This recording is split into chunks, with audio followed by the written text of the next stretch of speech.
Quarta-feira gelada em toda a região. Bem-vindo ao TVU Jornal e vamos aos destaques. Combate ao tráfico de drogas. Operação do GAECO e da Polícia Militar cumprem mandados de prisão em 7 cidades do Noroeste Paulista. Acidente hoje pela manhã na vicinal que liga Votuporanga ao aeroporto municipal deixa uma motociclista ferida.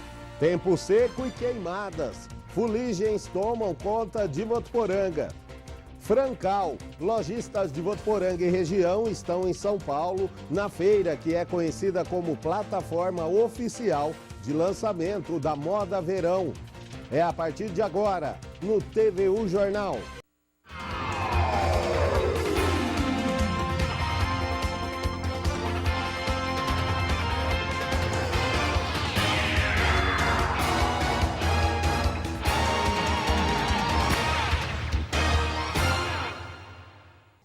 Olá, boa tarde. Uma operação do GAECO e da Polícia Militar cumpre mandados de prisão temporária e de busca domiciliar hoje de manhã em 7 cidades do Noroeste Paulista para combater o tráfico de drogas. Segundo o GAECO, são cumpridos 31 mandados de prisão temporária e 48 de busca domiciliar em Rio Preto, Mirassol, Monte Aprazível, Tanabi, Nipoã, Mendonça e Olímpia. De acordo com os promotores, parte dos alvos da operação já está na cadeia, mas mesmo presos, os detentos davam ordens aos traficantes do lado de fora.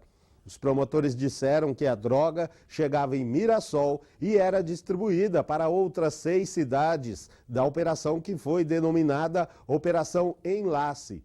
O GAECO informou que os resultados começaram a surgir ainda durante as investigações e que 33 pessoas foram presas em flagrante e houve a apreensão de pouco mais de 200 quilos de drogas, 5 armas de fogo, 32 munições, pouco mais de R$16 mil em dinheiro e vários veículos. As pessoas presas serão ouvidas ainda hoje e podem responder por tráfico e associação para o tráfico de drogas. E agora outras notícias da região, no Região em 1 minuto. Um caminhão carregado com aproximadamente 300 mil maços de cigarros contrabandeados foi apreendido pela Polícia Rodoviária Federal na madrugada de ontem. A carga foi levada à delegacia da Polícia Federal. O motorista do veículo não foi localizado. Um surto de sinomose, a doença que atinge cães e ataca o sistema nervoso, tem afetado animais de Castilho. Após o contágio, há poucas chances de cura. O centro de zoonoses da cidade está preocupado porque durante o inverno a chance de contaminação aumenta. A doença não tem cura e é altamente contagiosa. Os donos precisam ficar atentos aos comportamentos dos animais de estimação e se aparecer algum sintoma como febre, fraqueza, perda do apetite, terão que procurar um veterinário o mais rápido possível. E em Rio Preto, os moradores da favela Vila Itália fecharam o viaduto que dá acesso à Zona Norte na manhã de hoje. A manifestação é para chamar a atenção sobre o pedido da Prefeitura para a desocupação da área, ação que corre na Justiça. Os moradores alegam medo de não terem para onde ir. O trânsito ficou interditado e motoristas que passavam pelo local tiveram que desviar. 3 pessoas foram presas por agredirem policiais durante a manifestação. O trânsito já foi liberado. Um acidente hoje de manhã na vicinal que liga Votuporanga ao aeroporto municipal deixou uma motociclista ferida. Ela bateu contra uma máquina da prefeitura que trabalhava no acostamento. O acidente aconteceu pouco antes das 8 da manhã na vicinal Fábio Cavalari, próximo à linha do trem, no bairro Sonho Meu. Segundo o boletim de ocorrência elaborado pela Polícia Militar, a condutora da motocicleta vinha no sentido zona rural, cidade, quando bateu na caçamba da pá carregadeira da prefeitura que trabalhava no acostamento. O condutor da máquina acredita que a causa do acidente foi o sol, que atrapalhou a visão da motociclista. A vítima foi socorrida pela equipe do SAMU, encaminhada para a Santa Casa de Votuporanga com possíveis fraturas no braço direito. A perícia vai avaliar as causas do acidente. A motociclista, identificada por Larissa, de 21 anos, foi socorrida pelo SAMU com dores na região abdominal e suspeita de fratura no punho. ela recebeu atendimento na Santa Casa. E quem mora no bairro Monte Verde, ali naquela região, encontrou muita fuligem em casa, isso por conta das queimadas.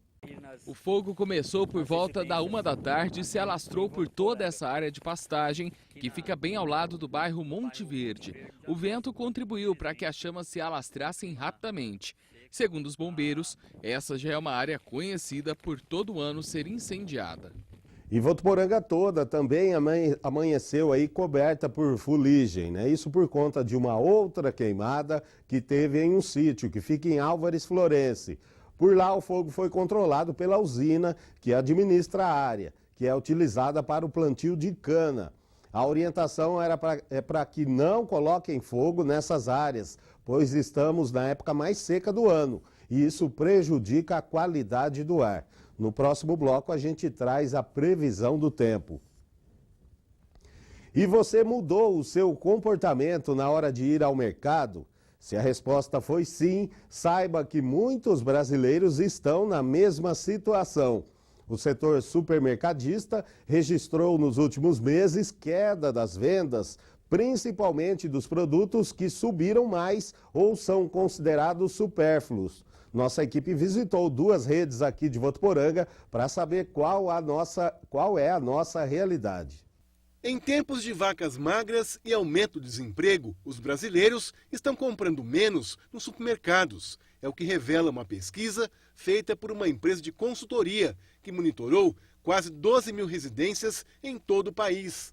A pesquisa revelou que as famílias passaram a comprar menos ou vão ao supermercado com menos frequência durante o mês. Os números mostram uma queda de 39% em alguns derivados de leite, como queijos, 28% nas fraldas descartáveis, 12% de lâminas de barbear e uma redução de consumo de 15% nos iogurtes. Nesta rede, segundo a gerência, nos últimos meses, as vendas caíram, no geral, em torno de 8%, com destaque para as bebidas alcoólicas, chocolates e principalmente as carnes. Produtos que oscilam mais em preço, né? Então, até o supérfluo, uma parte de vinhos, chocolates, alguma espécie de biscoito, isso aí tem uma redução considerável. O dono dessa outra rede também diz que houve queda nas vendas nos últimos meses. Mas, apesar da atual situação, as expectativas são boas para o segundo semestre. Nossa expectativa é sempre que melhore, né? Então a gente está aí aguardando, né, uma melhora na economia. Bom, tivemos alguns setores que já estão começando, né, a melhorar agora nesse segundo semestre e é o que vocês esperam também. Com certeza, a gente espera acompanhar também esse setor. Nós também aproveitamos a reportagem para fazer a nossa pesquisa. A senhora tem vindo com menos frequência no supermercado? Bem menos, eu venho mais assim na época de pagamento, né? Você vem para comprar só o necessário mesmo, que você está precisando. Frequência é bastante, mas é pouca coisa, só quando está nas ofertas. Corteio, principalmente requeijão e mussarela. Gelatina que as crianças gostam, coisas de bolo. Diminuímos bastante a carne. E lojistas aqui de Votuporanga e também de toda a região estão em São Paulo, capital. Eles foram buscar novidades na Francal, a feira de calçados que é conhecida como plataforma oficial de lançamento da moda verão. Chinelos sofisticados são uma das apostas da indústria de calçados para o próximo verão. Ele vai vir muito enfeitado, ele pode vir todo cheio de pedras, cheio de pérolas, cheio de flores, sempre muito intenso. Esta marca gaúcha de bolsas usa a tecnologia de luzes de LED. Mãe e filha, em que a infantil então carrega o LED. Ou então na versão adulta mesmo, em que a mulher consegue usar na alça ou na frente da bolsa, chamando a atenção por onde passa. Essas novidades estão expostas na Feira Internacional de Moda em Calçados e Acessórios, voltada para lojistas, que vai até quarta-feira em São Paulo.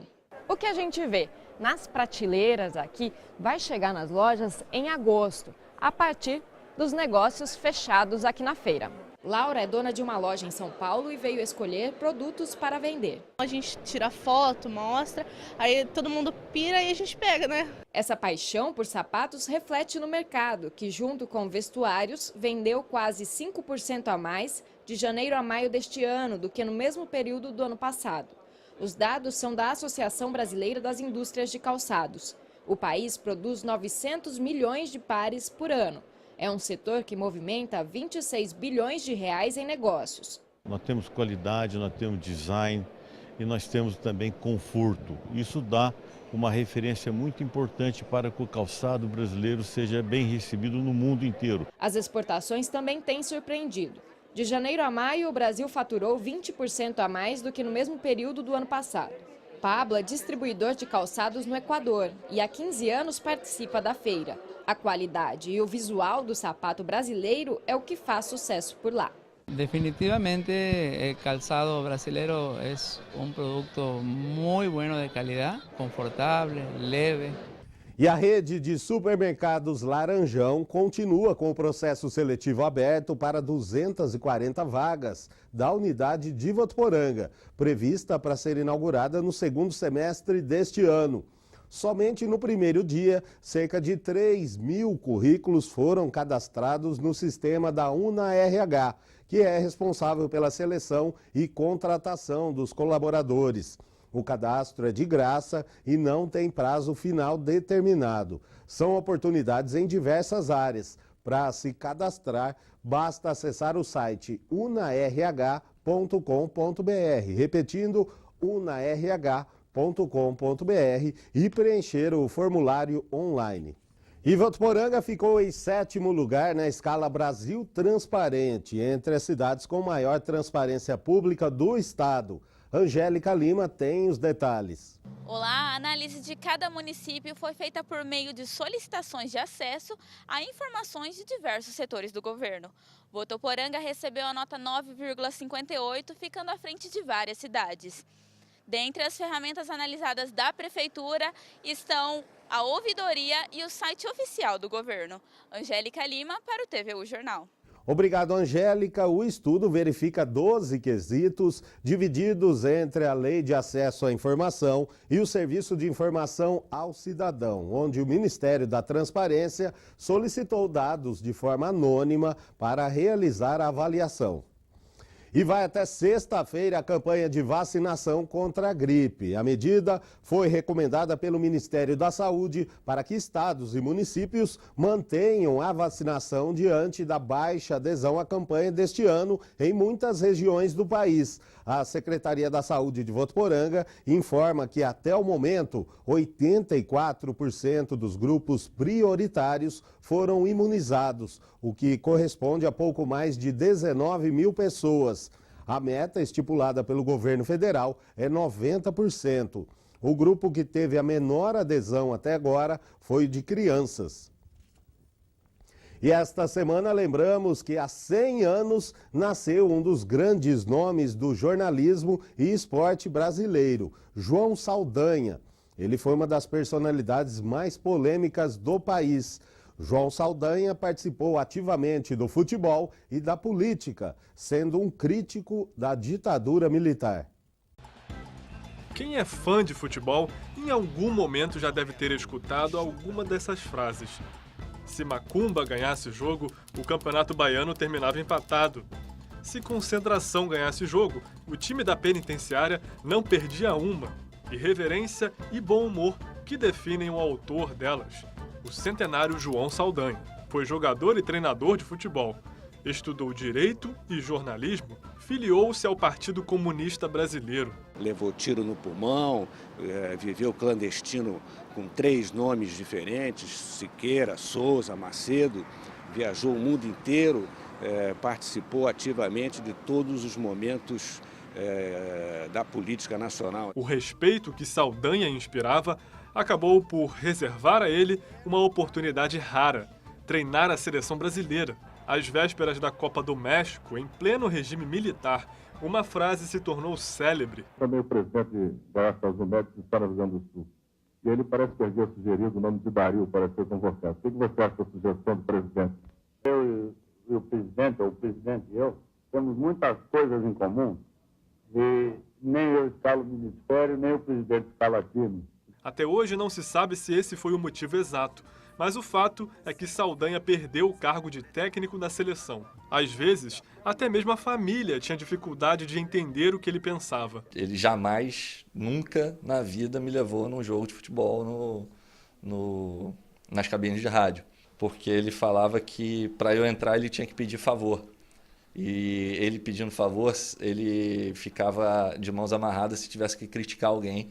Segundo o ex-craque Tostão, João Saldanha era corajoso, inteligente, visionário e diferente. Associava com muita velocidade as palavras e ideias. Às vezes, viajava, fantasiava a realidade. O último capítulo da história de João foi escrito em 1990. Morreu na Itália durante a cobertura da Copa do Mundo. Hoje, 27 anos depois, ainda serve como inspiração e nos leva a pensar como seria esse João Saldanha centenário vivendo no mundo atual. Eu imagino o João Saldanha hoje com Twitter, Facebook, Google, e aí viajando o mundo inteiro. O João ia ser um tormento para os adversários dele, mas eu acho que ele seria assim, como sempre foi, imprevisível.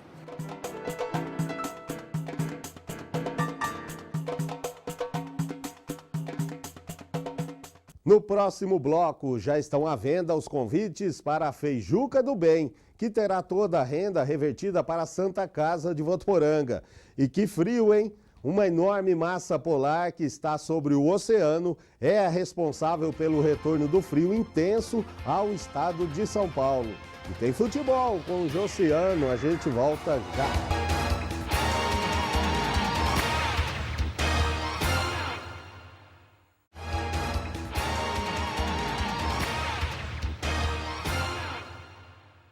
E estão à venda os convites para a Feijuca do Bem, que terá toda a renda revertida para a Santa Casa de Votuporanga. Entre as atrações, o grupo Sambô, Seu Moço e Reinaldinho, que era do Terra Samba. O convite está sendo vendido por R$ 150. A festa será dia 22 de julho, na Ilha do Pescador. Os convites podem ser comprados na administração da Santa Casa. E uma enorme massa de ar polar que está sobre o oceano é a responsável pelo retorno do frio intenso ao estado de São Paulo neste começo de julho. As madrugadas têm sido geladas e o sol também não está conseguindo aquecer o ar durante as tardes. Nas ruas e dentro de casa, a sensação de frio vai continuar. Vamos às temperaturas. Olá pessoal, quarta-feira fria, as temperaturas continuam baixas hoje e o tempo segue seco. O sol aparece hoje na capital entre muitas nuvens, mas não deve chover. As temperaturas ficam entre 9 e 19 graus. Em Rio Preto, o sol também aparece com algumas nuvens e sem possibilidade de chuva. Temperaturas entre 13 e 23 graus. Aqui em Votuporanga, quase a mesma coisa, sol também com algumas nuvens e não deve chover hoje. Mínima de 12 e a máxima pode alcançar os 25 graus. Chegou a hora do futebol com o Josiano, que já está aqui. Muito boa tarde. O Josiano está feliz hoje que o Palmeiras dele vai enfrentar o poderoso Barcelona, né, Josiano? Não é aquele, né? Vai estar valendo. Boa tarde, Luciano. Boa tarde a todo mundo que agora, na hora do almoço, está acompanhando a primeira edição do TV O Jornal. A quarta-feira é de Libertadores da América, por isso que o Luciano vai ficar quietinho aí. Afinal de contas, o Corinthians está dormindo uma hora dessa, porque tem jogo só no final de semana do Brasileirão, né, Luciano? Libertadores deixa com o Palmeiras, a gente não quis participar esse ano, a gente não gosta de ficar viajando. Preferiu disputar a Libertadores B, né, que é a Sul-Americana. Mas vamos que vamos. Oitavas de final, Libertadores da América, agora só jogo decisivo. Aliás, começou ontem essa fase com o time brasileiro em campo. O Grêmio jogou lá na Argentina, jogou fora de casa contra o Godoy Cruz e venceu. O Grêmio largou bem aí nas oitavas, fez 1-0. Também outro jogo, River Plate, tradicionalíssimo, time lá da Argentina, também começou bem jogando fora de casa. Os visitantes estão se dando bem. Quem sabe o Santos e o Palmeiras também. River Plate fez 2-0 no Guarani do Paraguai. Lembra, Luciano? Guarani? Lembra? Lembra sim? Não estou lembrado, não. E hoje, dois brasileiros em campo, aí, aliás, mais brasileiros, mas paulistas, o Santos e o Palmeiras. O Santos joga às 7h15 da noite, lá na capital paranaense, contra o Atlético Paranaense. O jogo aí que a equipe do Levir Coupe não deve ter nenhum desfalque, deve estar completa para essa partida. E o Palmeiras, 9h45 da noite, vai até o Equador, enfrenta o Barcelona de Guayaquil. O primeiro jogo fora de casa, depois vai definir a vaga em São Paulo. O técnico Cuca fez algum mistério aí, mas o fato é que parece que está confirmado Zé Roberto no time e Luciano, assim, tá confirmado não, a gente especula que seja para bater mais uma meta aí como jogador em atividade com mais idade na Libertadores, um dos jogadores aí que mais chegou com uma idade maior, mais avançada na Libertadores da América. Outros jogos, tem o George Wilstermann contra o Atlético Mineiro, também 9h45, e amanhã mais 3 partidas. O The Strongest da Bolívia joga contra Lanús da Argentina, Emelec do Equador e San Lorenzo da Argentina, e o brasileiro Botafogo joga fora de casa contra o Nacional do Uruguai. Pedreira para o Botafogo, Luciano. Josiano, muito obrigado então e até amanhã. Até amanhã. TV O Jornal de hoje fica por aqui. A gente volta a se encontrar amanhã, a partir das 8h15, no Jornal da Manhã Unifev. Para você, uma ótima tarde. Até lá.